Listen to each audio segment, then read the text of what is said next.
Oh, hi. I'm Terrydavidmulligan, and welcome to a Tasting Room Radio. Every once in a while, once a year, twice a year, we do whiskey specials for my state of mind to stay up with what's going on in the world of whiskey and craft brew, and not be talking about wine each and every week.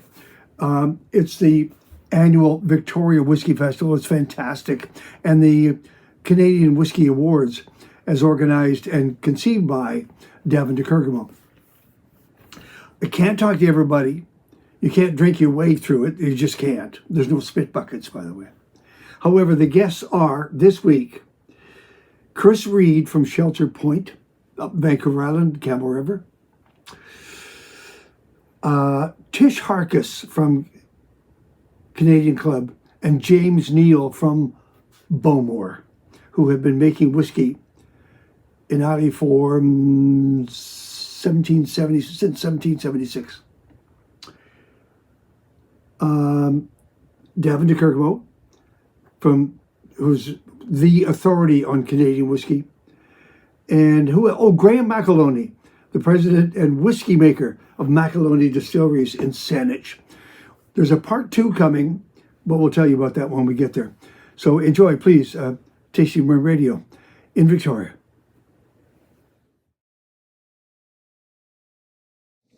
Davin de Kergomeaux has joined me, the man responsible for my awareness of all things whiskey, and especially the Victoria Whisky Festival, which is where we are.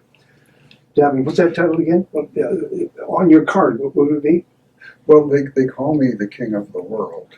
The king of the whiskey world and the king of the still. But my title here is the founder and the chairperson of the Canadian Whisky Awards. And the title of your latest book? Canadian Whisky, the Essential Portable Expert, will be published on March the 12th. Wow! And we have to talk about that around March the 12th. We do have to talk about that March the 12th. And how long did it take? Is it getting any easier? I wouldn't say it's getting easier. It takes a long time, though. The research is a major component, and we've had some good fact checkers on it who kind of encouraged me to look at some of the facts over again. And so it's to make it very authoritative. You referred to that. The thing about the research, and my wife will tell you the same thing, but it really fascinates me. So time goes by. So no, it took a couple of years to do the research for this book. However, it was enjoyable the whole time. It would have been during COVID, I would imagine. Yeah, during COVID, yeah. It gave you something to think about. I had lots to think about during COVID. Oh, you remember those Zoom sessions? Yeah. Oh my God, if I ever have to do another one of those, I don't know. I think I'll take up writing about golf or something. Right. When's the last time you golfed? I can't remember. 85 maybe? There you go. That's okay. Yeah. Same as me. Now, you handed out your awards this year. Uh-huh. So they're public now. Did the judging get any easier? I just want to get a sense of the room on the judging. Well, the judging is certainly getting a lot smoother. Mm. Our judges are really very experienced. Now, the way we do this is we make 60 ml samples of each whiskey, and we mail them to the judges so they can judge in their own environment. Yeah. And so also so they can't talk to each other, so they really have to give their own personal opinion. We have a lot of whiskey to go through, so we give them a couple of months to do this, and then we collate the scores that they put together and take the average, and to make sure that nobody like me can fiddle with those scores, we then send out a score sheet with every judge's scores on it, so they can all see their own scores and the others at the same time, so that we know that the results are completely exactly what the judges assigned to the individual whiskeys. And we run a statistical package on it, and if there are any real outliers, we have eliminated those. That we are doing that less and less often now because I think people are beginning to understand Canadian whiskey better, and they're not judging it as if it was Scotch or bourbon or something like that. They're judging it for what it is. Yeah. And this is what Charlie McLean used to say. The most important thing is that it be true to its type, and Canadian whiskey needs to taste like Canadian whiskey. Last year, of course, we were talking about Sons of Vancouver and their that upstart company that came in and won the prize. Who was your big winner this year? It was a 19-year-old whiskey from Paradigm Spirits in London, Ontario. Now, I know your next question. You're going to say, why? How do they have a 19-year-old whiskey when they have only been distilling for 5 years? How do they do that? Well, they purchased whiskey that was well matured from another distiller, and then they put their spin on it. They did their own final maturation, and they blended in some sherry, and they got a whiskey that is really quite an elegant whiskey. It's crisp and clean. It's not sweet like you might imagine with sherry, and it's a whiskey that really impressed the judges. I could see the results as they were coming in, and it was most often the preference of an individual judge. And when we tallied the scores at the end and did the averages, it really was a clear winner. That's not to say we didn't have some other outstandingly wonderful whiskeys this year. And one that really kind of makes me feel great is a whiskey that they started making in the 1940s that is really a longtime favorite of mine, which is Weiser's 18-year-old. Weiser's 18-year-old is the same as it was at least 20 years ago. It's not the same as it was in 1940, but it's pretty close. And it's a whiskey it's a corn whiskey that was matured in old reused barrels that allowed the whiskey itself to mature. And I was very, very pleased with how elegant it is. It's not got a lot of wood in it, but it's got a nice woody backbone. It's just a great whiskey, and I was delighted that today's judges in the big, bold whiskey era are able to take a whiskey like that that's so beautifully synthesized and recognize it.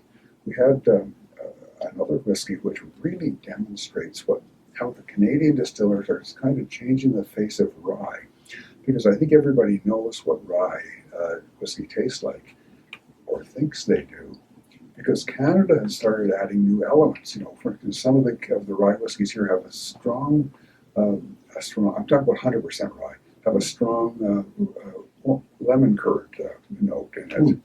But what we have here is a rye whiskey that was finished in PX sherry casks. And this is like kind of the first time that we've seen rye that has really been finished in the tradition of single malt Scotch.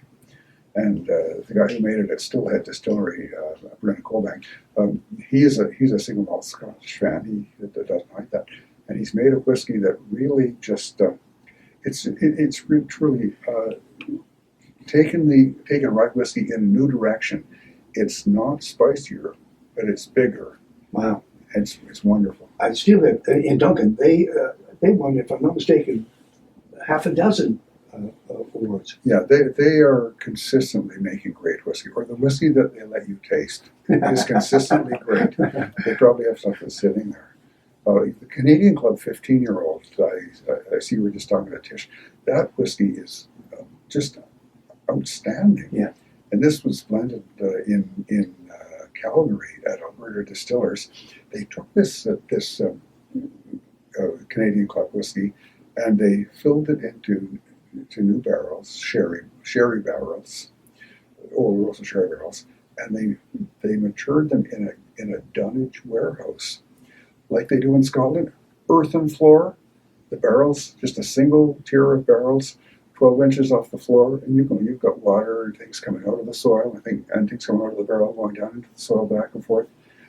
And it is so beautifully integrated. When you taste that, it's not like the sherry dominates.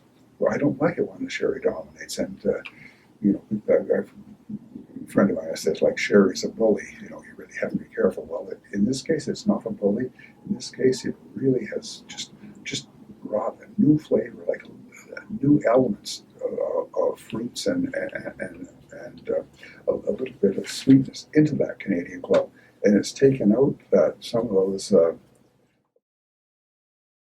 I'm absolutely delighted to meet for the first time Graham McAloney, who is the president and whiskey maker at McAloney Distilleries.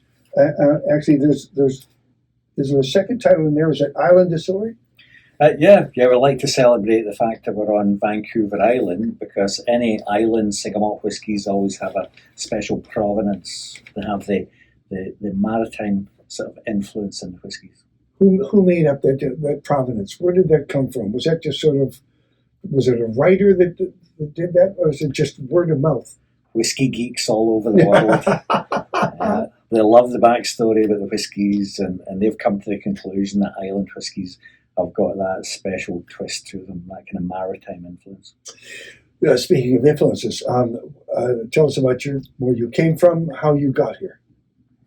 If you hadn't figured out already, I grew up in Scotland, and as a wee lad, had a job in the black and white whisky factory as a high school student. Inspired me to go off and study fermentation. Ended up with a PhD, which stands for Piled Higher and Deeper. And came out. I wanted to work in whisky, but I was overqualified apparently. Yeah. So I ended up working in companies like Pfizer, that you might have heard of, doing fermentation, not the Viagra, but doing fermentation. And came out to Canada in '89 in biotechnology, but finally decided my original passion was whisky, and that's what brought me out to Victoria about 12 years ago. And I want to hear the roll of your tongue over your name. Graham McAloney. Graham McAloney. McAloney Distilleries. But Island is with an Island branding, of course. Is this your first visit here? No, you've been here before. We're a regular attendee at the Whisky Festival. And it's great. In fact, one of the co-founders, Ian Huey, another good Irish name, he's come to work with us now too. So we're very much integrated with the festival. Why the island? God's country. When the Scots came out here, they called it New Caledonia, because of those beautiful mountains and ocean and sea and islands and whatnot. And the tourism helps as well for a distillery. We've been talking about with the other whiskey makers about influences. Oh, right. And what are they here? The influences here, I mean, they're manifest, manifold. Canadian BC barley is what we use, and it is better than Scottish barley. It was designed not to make lots of alcohol, as in whisky, but it was designed for the brewers, and the craft beer industry is spectacular here, best in Canada, and so you get flavour from the BC barley. Then you've got your maritime climate, and that helps in the maturation, because as the angel share leaves the cask, air comes in, and that's pulling this lovely, sweet, fresh, Pacific, salty ocean air in. So our whiskies start off sweet, go dry on the palate with a hint of salt at the back, and that's your classic island or maritime influence. Did the judging panel like your whiskies? Apparently so. I found out recently that we took a gold in Davin de Kergomeaux's Canadian Whisky Awards. Because at our scale, we're taking our whiskies internationally. And so the big ones in the world are the World Whisky Awards in London. And there we've taken 6 Canadian best gold medals, but we also took a world's best with an Irish style whiskey as well. So, how long have you been a troublemaker? All of my life. In fact, the name McAloney, I shouldn't use the vernacular, but it literally means Lords of the Storm. Right? It's an old Irish name. Tell me about the tartan. What is it? It's Camerons. The McAloneys got themselves into so much trouble around about the year 1300. They had to rebrand their name to the name Cameron. And so this is a Cameron tartan, and the McAloneys are proudly part of the clan Cameron. What have you brought to pour, Graham? So tonight we've got the full range. You know, as a whisky connoisseur turned whisky maker, I just love the different styles of whiskey. Single malts, as in the Scotch style, are like the big international whiskies, right?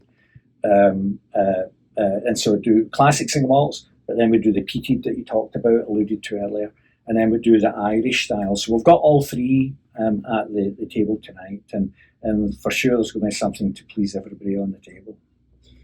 So when you pour, Yeah. does it make you remember the journey to that pour? How many years it took? How many decisions you had to make? How many times you put your ass on the line? Oh, that's a big question. That's wow. Yes, it's that's a tough one to answer. I mean, we did this distillery, no big money behind this. 700 Canadian enthusiasts, whiskey enthusiasts, invested in this, right? So this is by Canadian enthusiasts for Canadian enthusiasts. And the moment of truth was when the first spirit poured off the pot stills. Millions of dollars of people's money invested in this. The moment of truth is when that new make, right? Or in Scotland call it Clearach. Or in Ireland you call it Pachin, right? When that came off the pot stills, that was the moment of truth.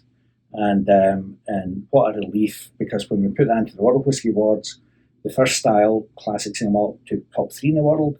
The Irish style took top 2 in the world, and our peated stuff took world's best as a new make. And so if you put that into good casks, it matures beautifully. And then when it comes to pouring here, the punters love it, right? And it's great to see their reaction to it. So it's been a long, long way to get here. I'm glad I asked the question. And finally, what now? Now that you've done this, now that you've established the name, even in a small way, compared to some of the people in the room, what now? What's ahead for you? So the Peat Project, well, there'll be continued innovation with that, because we started off with the Washington peat, just from across the border. Yep. I've done a seaweed-infused peat. The seaweed's grown up in Barclay Sound by the First Nations. That will launch later this year. I've got some peat from Islay, which is it's the mecca of peat drinkers, right, is Islay. So I've got some peat from Islay, and I've found some Vancouver peat recently as well. So that peat project will roll out over the next few years, but my big agenda is to show the world how great Canadian whiskey can be, because our ingredients are superior to anywhere else in the world. Graham McAloney. And Graham with too many E's. Island Distilling, Gold, and the Peat Project 54, Virgin American Oak, Washington Peat. Surely to God, in this province of British Columbia, there must be a peat bog you can access. There is, and it's a brilliant story.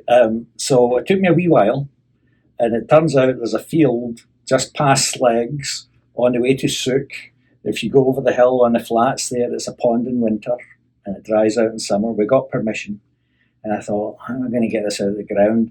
And I asked for volunteers to come and work for free. And all these peat heads, that's what we call the peat fanatics, all these peat heads put their hands up, and we dug a trench that was 5 foot deep to get to the sweet stuff. And it was 28 degrees that day, right? So it was a passion project for sure. How do people find you as a destination? Oh, thank you for asking. So yeah, we're just on the Pat Bay Highway. So if you're coming in on the ferry or the airport, we're on the way to Victoria. McAloney's Island Distillery, just south of Royal Oak, 10 to 15 minutes from downtown. Website? McAloneyDistillers.com. Good luck with that, friends. Thank you very much, Graham. Thank you. I really appreciate it. Good on you. Thank you. Hours ago, there was a great whiskey debate. Hello, Tish. Hello. Come sit down. Okay. The great whiskey debate happened. Tish Harkis, who's just joined us, Yes. Hello, everybody. is going to be in chair one. Chair two is James Neal from Beaumont, the oldest distillery in Islay, 1779. Friends. No, I wasn't there. The third person who was at the whiskey debate, the great whiskey debate, was Mike Adu from Maker's Mark. Now, he's busy. But it's okay, because we can just talk about it. Sure. Yeah, we love talking about them. And we love talking about it. Tish, Yes. give us an update before we get talking about the debate. Uh-huh. How did Canadian Club do downstairs? Tell us about the award that you won. Oh, yes, the award for the 15-year? Yeah. That one? Yeah. Okay, so way back in the 1990-ish era, we released a CC sherry cask with the 6-year-old whiskey. And when then we sold Harvey's, and so we couldn't get the barrels, the Oloroso barrels from Jerez, Spain. And so I said, when we get those barrels back, I said to the executive team, please, can we get this done? Can we bring it back, but in a bigger way? And they said, well, what do you mean in a bigger way? And I said, well, let's go, instead of 6-year-old, let's, Classic 12 has got that caramel toffee smoothness to it. And I said, let's use that. And so they took it one step further. And instead of taking it out of the barrel aging at 12 years, they left it in for 3 more years. So it's the base of it starts with CC12 mash bill, aged for 15 years. And then they transfer that, so it's double matured. They transfer that into an Oloroso barrel, once used sherry cask, and we don't char that. For about a year and a half. So really it's called the 15-year-old, but it's really more like 16 and a half, but it's just whatever. But anyways, yeah, that was, that they for 10 years now, I've been more or less driving them crazy. But anyways, they listened. I guess my 37 years there means something to them. You know how to nudge. Yes. You have You a mean- diploma in nudging. As my husband says, you get your way all the time. I made a note here, Canadian Club, the best line extension for the 15-year-old, the Invitation Series. Tell the Invitation Series you want to talk about. Yeah, sure. So we did the Chronicles, as you know, the Chronicles collection. And we did, it started with the 40-year to celebrate Canada's 150th way back in 2017. And it was such a tremendous success that we decided to continue it. But because we were running out of liquid, we stopped at 45. So we did 40, 1, 2, 3, 4, and 5. Yeah. And we had to stop because we want to hold off for the 50. So the stuff is still aging. You can't put 50 on you can't put any year statement on the label unless it's actually, Yeah. and actually that age. So we're going to do what we call the Invitational Series. And where did that name come from? I had 2 days of 8-hour calls with the UK. It was a public relations team, and they drained my brain. They really did. I was exhausted, but out came this. They said, "Well, why is it called the Invitation Series?" I said, "Well, look at the label." I was getting short at the end. I was losing my mind. I said, "Look at the label. Looks like a wedding invitation." So that's when the Invitationals. They were pretty impressed with that. So the Invitational Series.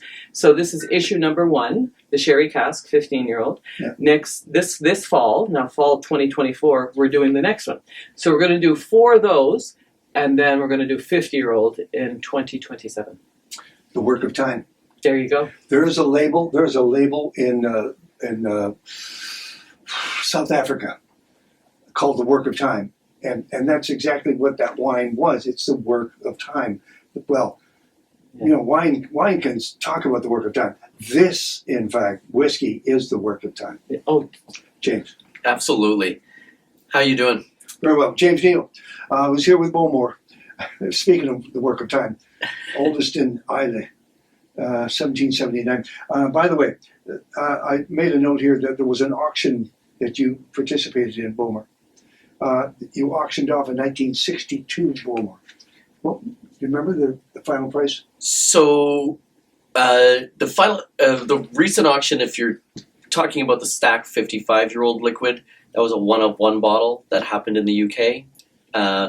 But more recently in BC, we had the Arc 52 that was just recently sold. The Arc 52 is a collaboration that we've done with Aston Martin. Ah. And that was released in the BC market for $125,000. Thank you so much. What is it that I see Aston Martin on that bottle beside you? This is part of our newest series. It will be released on Tuesday with the BC Liquor Board. This is part of our Master Selection. The Master Selection is really two masters, Merrick Reichman and Ron Welsh, our master blender, or Caleb now, who is our newest master blender. And it's about how two masters can come together and share an idea and a thought to bring it all together. So the master selection, this is our third edition, and each one has told a story. The first one was the story of the golden ratio and how we designed the liquid. The second one was the story of unity and how two masters and two brands came together and told the story of Aston Martin and Bowmore and how we are two of the most iconic companies in the UK in our own rights, us being the Scotch, them being one of the best in automobiles. And then this one is the spirit of perpetuity. And for us, the spirit of perpetuity wasn't perfection, but it was about memories and moments. And those moments could be very unique to any individual. And that's what I love about this whiskey. Each one continues to tell a story. Thank you for that. Okay, you two, let's talk about the great whiskey debate. I would have killed to have been in that room just to heckle. Yes. Just to heckle. That's we should have had more hecklers there. Like what you. was the shape and form of? Micah's not here, but we can talk about him. Tish, what was the debate about? It's a debate, but not like the political kind. No. It's a fun. It's kind of like a social experience for consumers, and so we've been doing these debates now for about 15 years, and this is our second one out here at the Victoria show, and we kind of tease one another. We pick on one another a little bit, on not the person, the brand. So mine is better because of such and such, that type of thing, and make it fun. The audience laughs. They're drinking. It's a real social event. We have so much fun, and when it gets too serious, somebody says something, and we all start. There's a big laugh in the room, and this and that. So it's a great way for us to show the differences between our brands. Number one, and number two, it's a great thing to kick off the weekend, the whiskey event. So it's fantastic. It's great fun. What one thing do you always want to say, no matter what the year is, that you absolutely want to imprint on people's minds and the audience? What's the one thing you come in to say? Canadian Club is the best whiskey in this room. See, here I go again. Now I'm in debate mode. No, it's well, truly, I'm not too far from it because that's what I usually will say. I open up with, okay, 1779, right? Because he's got me on that one. We're 1858, but and I'll say, well, it doesn't matter because it was hundreds of years ago, so it doesn't matter. So he can get up there and really talk about 1779, and I'll go, doesn't matter. We're 1858, and the newer, and we're fresher, and we're this, and we're that. So it's all that kind of stuff, and they know we're teasing. Good. They know. That's exactly right. James, what do you start? What do you want to impart to that room? What do you want them to leave with? I mean, I think the biggest thing is when you get into single malt Scotch versus bourbon or Canadian whiskey, we understand there's a luxury bracket that we definitely live in with the Bowmore brand for sure, especially with our partnership with Aston Martin and bottles that retail at $125,000. That's kind of out of this world. And it's often not, I always joke, I don't even need to show up. I could just bring my liquid and walk out the door because you could add up all the bottles in the debate and they still don't equal one of mine that, we served this weekend at the debate. So at $1,100 a bottle, they have cases of whiskey that don't equal that. So I know where we stand and I just let the liquid do it for itself. But again, like Tish said, it's such a fun group. Micah and Tish are dear friends and colleagues of mine. And, we talk outside of the world of work and we know each other's lives and we know our stories. So it's meant to be a fun, educational moment. And as we share stories and history of our brands. Who can speak on behalf of Micah? Micah Dukes. Who wants to? What was his pitch? Who wants to? That's typical James right there. What was his pitch to the crowd? He was the bourbon guy. Yeah. So because of the weather, the bourbon ambassador like James. It got stuck in Vancouver. Yeah. So Micah is the West Coast guy anyhow for Maker's Mark, and so it fit. This is his kind of world out here. But he did a great job. He was He's pretty impressive, this guy. He's young, and I haven't really known him long. I don't see him too much because he's bourbon and I'm Canadian. I see more of James than I do of Micah, but at the same time, This guy's on the road all the time. Yeah. And he's good. He's good. He's always got a smile, and he's very personable. So, how can you beat up somebody like that? You can't. So I will only go so far. I know the Maker's Mark, in its best years, would have been 6 years old when it hit the shelves. But they're doing cellar wines now. Yeah. Did he try to talk about his cellaring? We each had 2 whiskeys there, and I don't think he talked about that. Okay. Yeah, no, I don't think he talked about it's just a feature for him. that. Now, here's your chance to promo what's coming. Tish, Yes. what's coming from Canadian Club? Well, again, to continue with this invitational series, so we're filling the void for 4 years until the 50s, till the liquid in the barrel is 50 years old. Then we're going to do the 50-year-old in 2027. So the invitational series is based on the fact that the first one out of the gate was the one that won the award. But they finally listened, Terry. They listened to me. I bitched so much. They listened to me, and they put my name on the label. Let's just shut her up. We can't shut her up. So my name's on the label. I'm proud. I got 37 years. I can leave at any time. But what am I going to do? I love Canadian You're going Club. to do more debates, is what you're going to do. James, what's coming? What's coming? Bowmore 2024 and 2025 are going to be the biggest year in my life with Bowmore, and I think it'll probably be the biggest in 50 years with the brand. We have a brand new range coming out in late 2024. It'll be the Bowmore Sherry Cask Series, and then also we are about to take our ARG series, which I can't get into a whole lot of detail, but Bowmore and Aston Martin have come up with another ARG series that will be released in late 2024 and early 2025. So with a new package change coming down the pipes as well, there's a lot going on in the world of Bowmore. So big year. Thank you for that. Your website? Website, you can go to bowmore.com, and Instagram, you can follow me at World Whiskey Canada. Tish?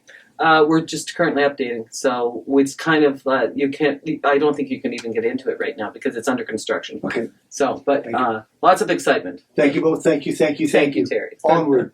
Thank you, Onward. Terry. Onward and upward. Thank you. Oh, that was great.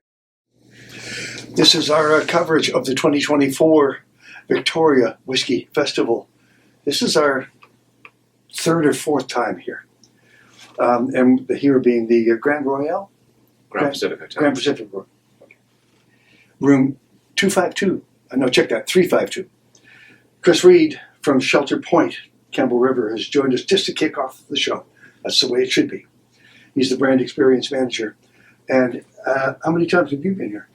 This is my 2nd time at the festival, and just walking through the lobby to come up here, the buzz of voices and the anticipation of hundreds of whiskey fans was just phenomenal. The excitement in the room was amazing. Well, would you be disappointed if there wasn't a buzz in the room?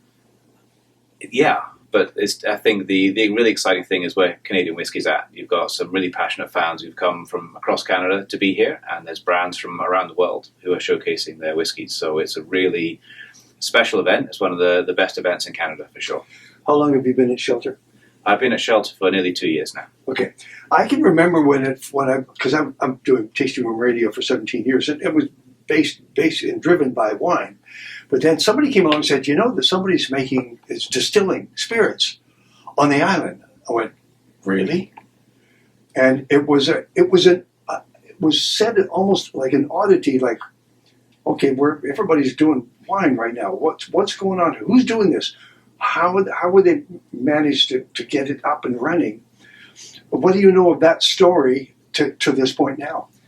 Well, the story is a fantastic story. So Shelter Point is based in the middle of a farm, and it's the farm that grows the barley that we use for the whiskey. Now, that farm was bought in 2005 by Patrick Evans. He's a 3rd-generation farmer, and I think he was really just looking at the land he had. It had previously been used by University of BC as their research farm. Yeah. And so there wasn't a format for the farm. It wasn't a dairy farm. It wasn't an arable farm. It just had been used for experiments. So Patrick's first couple of years were, what's this good for? What's the best way of using the land? And the soil in the farm is really sandy, really gravelly. So all the rain we get in BC, it doesn't get bogged down. It just drains through. And so it's perfect for growing grain. Patrick's a single malt fan, so a little light bulb went off in his head and said, I can be growing barley, I can turn that barley into whiskey. You have to think about, and you would understand this, of course, about one of your quotes I was reading about you get the benefit of unique influence of your geography. That had to be taken into consideration. You have to say, well, can we grow wine here? What can we do? What can we grow here that we can use in spirits? So what ended up being the key? Well, the large part of that is the fact you've got that soil type, which is perfect for grain. What that also means is with that gravelly soil, the rain drains straight through it, but there's a clay layer beneath, so that water collects. And so we've got a natural aquifer beneath the farm. So that means from the point of view of the distillery, we've got our own water source. And we're not relying on city water or anything else. It's a perfectly pristine water source that's always consistent. And that is so important when you're aging spirits. Okay, and speaking of water, we'll get on to the whiskey in just a second. There is the sea influence. Temperature-wise, taste-wise, influence. What was that influence? Somebody had to do a study on that and go, oh, it's going to be okay. It is the perfect location for a distillery because, as you mentioned, the farm runs right up to the ocean. So right. we are next door on the shores of the Georgia Strait, and so blowing in those nice sort of southeasterly breezes bring that crisp, salty air. It blows across the farm. It blows through the doors of the distillery, and it blows through our barrel aging warehouse. So that little crisp, salty air is just a feature of everything we do, and that's so important for a whiskey. It just gives you a little salty tang, which is fantastic. It shows on the nose. Shows on the nose, a little bit on the back of the palate as well. And as we're getting into our older whiskies now, we've got our 10 and our 12-year-olds coming out. That marine influence is really starting to come through. So it's fantastic. Now, so this is your second time here. Yeah. Does Shelter have to make any excuses for what they pour here? Shelter Point has earned this reputation of being someone that you keep an eye on and your ear out for because they're going to be a force to deal with. Where are they in that plan? Well, the plan for us is to produce consistently excellent spirits. Yeah. And when you are just starting out as a distillery, you're building up that barrel range, it's hard to maintain consistency because every barrel is slightly different and things are going to move around a little bit on the radar. As we're building up that depth of barrels now, we've got nearly 3,500 barrels in our warehouse. We've got depth, which means we can produce consistency. So we've got two of our range here today. We are working on making sure that is totally consistent. So bottle after bottle, you're going to get consistently good flavors coming from it. And speaking of influence, what influence do the Whisky Awards have? Because you can go to school here. You can taste around. You can figure out what's going on. I mean, an event like this, for me, I was at a masterclass just before we came here, just learning about how other distilleries are doing it, what flavors they're producing, understanding the nuances of that product development. And so for us as a young distillery, being able to sit at the knee of some 100-year-old distilleries and learn what they do is phenomenal. Does anybody use the phrase drink local? We do. Because, and I think in the global environment that we're in, then for us, we're proud of what we offer, which is a spirit which is authentically developed in much the same way that the Scotch single malts are, but it's done here in Canada, it's done out in BC, and so we can offer something local, which is an equivalent to some of the Scotches. We're talking whiskey with Chris Reed, the brand experience manager at Shelter Point. 2 bronze you won for the cast strength single malt, and the second was the Evans Family Reserve. Tell us about it. The Evans Family Reserve is I like to call it our playground, because as I said before, we're working on consistency, but the Evans Family Reserve is where we can explore our barrel finishes. And so we've got barrels from wineries, we've got rum barrels, we've got sherry barrels. It's really nice to be able to showcase the individuality of the whiskey that comes out of those barrels. Caribbean rum, correct. So we have barrels from Martinique and we've got barrels from Barbados. So those 2 different styles of rum, we're able to balance those, combine those together to create a really fantastic rum.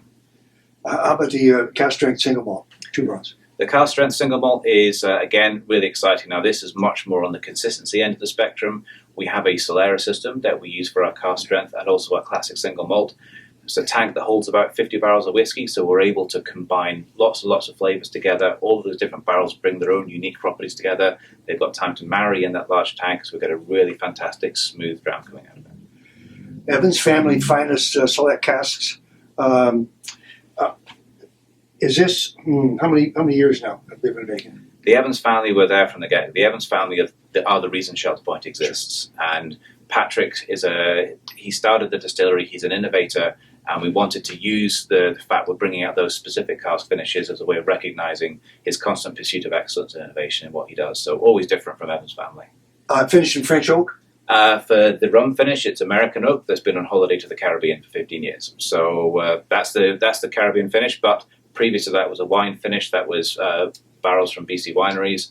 That was French oak. And then what's to come is going to be a sherry finish. On the nose? On the nose for the rum finish, you do get those really nice caramelly rum notes coming through, but then a fantastic long finish as well. It's amazing. Where's that clove come from? I think a lot of that is coming from what the rum's bringing into the barrel, the interaction of the rum with the barrel, and then what's left for the whiskies to come and take out of it. You're going to get some really interesting flavors there. So the clove note is coming from a combination of those somewhere. Okay, we've got to do some tasting. We just can't talk about this. However, I want to know about Shelter Point as a destination. Can you get people to specifically come to your area to try the whiskeys? That's our dream, because tasting anywhere, you get a sense of the flavour. If you can come to the distillery, you can see the farm, the fields of barley that surround the farm, smell that coastal air, be able to walk into our still room. We've got those 2 fantastic pot stills that we had custom made for us in Scotland, shipped across to us. The atmosphere in that building is lovely, and if you can experience that while you're tasting the whiskey, it's A1. So we've got tours and tastings running. Are you getting support from the restaurants in the area? We're getting some good support from local restaurants, local bars, and our local liquor stores have been fantastic from day one. And now we're really pushing out. We want to be well known on the island, well known in BC and the rest of Canada. Can you predict what, if we have this conversation in 5 years, where will the surprises come from? The surprises will come from things like the Evans Family Reserve. We're always looking out for new barrels. We recently got some tequila barrels, so we put some of whiskey into that to finish it in tequila. Now, some people raise their eyebrows at that. When do whiskey and tequila go? Well, we don't really know, but we're going to find out, and that's where the surprises are. Has mezcal come up in that conversation? It has. Never say never. That interests me. Yeah, and I think what is wonderful about that is whatever spirit's being aged in that barrel, what the whiskey is going to pull from that is unknown. You can have an idea what might work, but it's the unknown, and that's the exciting thing. Okay, Chris, you've been downstairs. Have you tasted your way through some of the rooms? I was at a Bladnock tasting earlier this morning, which was lovely. What do we offer as a taste profile in this part of the world that can't be matched anywhere else or makes us stand out?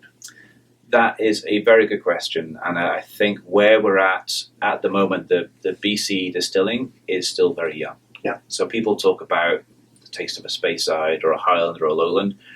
What's coming from there is regions that have been producing whiskey for 100 years, 200 years. So they've had time to develop that. At the moment, you've got distilleries who are still very young. I mean, we're 12 years old. We're still really young in terms of whiskey terms. Yeah. And so to say what's the characteristic flavour is really hard. What I do know is that coming from Shelter Point, you've got that coastal influence.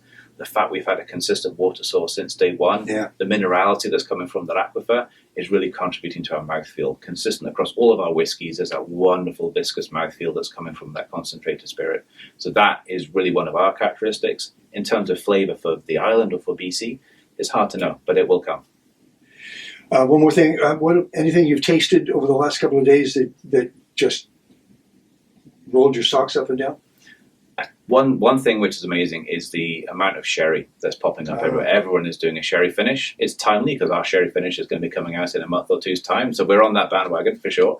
But that was lovely. The Bladnock that I was at the masterclass of this morning, really nice lowland whiskey, delicate, floral, but real depth of flavour as well. There's a third bottle on this table. It's Ripple Rock. Yeah, the Ripple Rock is for us. It's one of our most exciting products. It's a single malt, but it's been aged in virgin oak barrels. So normally that's the style you'd have for a bourbon, going into brand new oak, never been touched by anything.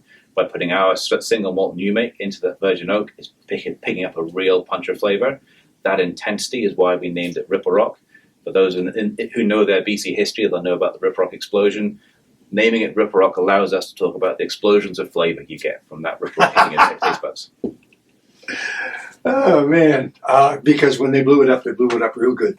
They went to town on it, and it's one of my favourite stories to tell during tastings because the dedication that went into making sure that rock wasn't there. How they blew it up. Yeah. Taking that tunnel down through the island and underneath the channel and then straight up into the rock. And up into the rock, and then that kind of sense of, we don't know if it's going to be enough. We'll put in 10 times more than we need to, just to be sure. And the photos, the video from that is phenomenal. The fact it was one of the first nationwide broadcasts across Canada on TV means that Campbell River is in a lot of people's minds for that reason. And now we're adding to that legacy of things that are good in Campbell River. And Ripple Rock's out there now? It's out there now. It's on the shelves. Most private liquor stores on the island have got it. And we're working hard to see if we can get it to some of the BC liquor stores too. What's your website? Website is shelterpoint.ca. And do you stay open year-round? We're open for tours and tastings Wednesday through Sunday. How about summertime? Summertime, likewise, we'll be there. We're looking at Tuesdays at the moment, but most people are having a quiet day Monday, Tuesday, so they're back into whiskey on Wednesday. So we're good to go from there. Thank you for this. Pleasure, thank you. I really appreciate it. Let's taste. I'm going to start you off with classic single malt. I'm just going to go over here. Thank you. Thank you. Well, Sounded good. Heather, is that you? Yeah. I'm going to pause this for a second. So the classic single malt is... What was that? Was that second? Good. So classic single malt, this has been married together in the Solera system that I was talking about. And so what you're going to notice with this one is it's really mellow, really smooth. But the big thing from this one is the aftertaste. I like to call this one the gift that keeps on giving, because you take a sip of it and it stays on your palate for 30, 40 seconds, up to a minute. It just sits there. And that's because all those different barrel finishes have combined together just to give flavours that just go on and on and on. Okay, where's the spit bucket? What happened to the spit bucket in whiskey? I think spit buckets in BC. Everyone swallows in BC.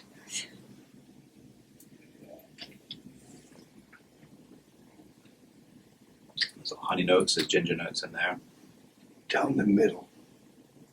So this is the benefit of that big Solera system is there's a lot of ex-bourbon barrels, but there's a bit of wine finish in there, there's some sherry finish, there's some port finish.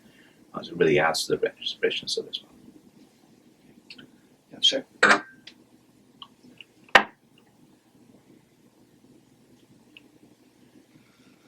I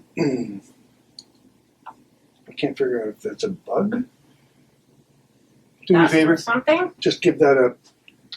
There's about 20 I'll tie glasses in down. there. Yeah, I have Just to bring a pour it lot. out, pour it out and start again. Okay, Thank you, sounds please, good. thank you. It looked like it had wings. It's from the aquifer. Did you get a shot? I got a bunch, yeah. It's still rolling, so. Okay. Yeah, I'm going to get a couple different things here. Okay, hold on a second. Thank you. There, no problem. 5 minutes. You're out and on your way. You can have your life back. That'll make the blooper reel. You've got to make Pour the me shelter again. points. Do you want to go this one again, Best or do you want to try it can be, something right? else? Yeah, absolutely. Ripper up. Just waiting for Bob to get here. Thank you. Bless you. So this is very different on the nose, Oh, very different. but you see why we named it after Ripper Rock. It's a lot punchier. Those virgin oak barrels have got a lot to give. We use a number 4 char on those barrels. They're custom made for us.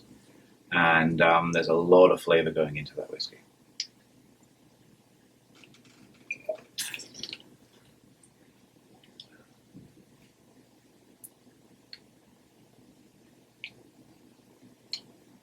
You can get that. Oh, that's beautiful. A little bit of bourbon style flavour in there, but then you get that single malt intensity, that long lasting flavour. Coming from the UK, when I first was trying bourbon over here, people said it's a whiskey. I was like, it's not a whiskey because the flavour doesn't last. It just drops off, whereas the barley gives you that long lasting flavour. Sorry, try that again. Just a word about Ripple Rock. So the Ripper Rock, it's a single malt, but it's aged in virgin oak barrels. Barrels never held anything before. And what that gives, you get that intensity of flavour, that really upfront punchiness, similar to a bourbon. Yeah. But because it's a single malt, you get that long-lasting aftertaste to it, so that flavour's got a taper to it. My experience of bourbon coming from the UK, I was expecting whiskey to be single malt whiskey. Bourbon is a whiskey, it's made with corn primarily. It doesn't have that long-lasting tail of flavour, so that was the difference. Take me through something here, Chris, just for a second.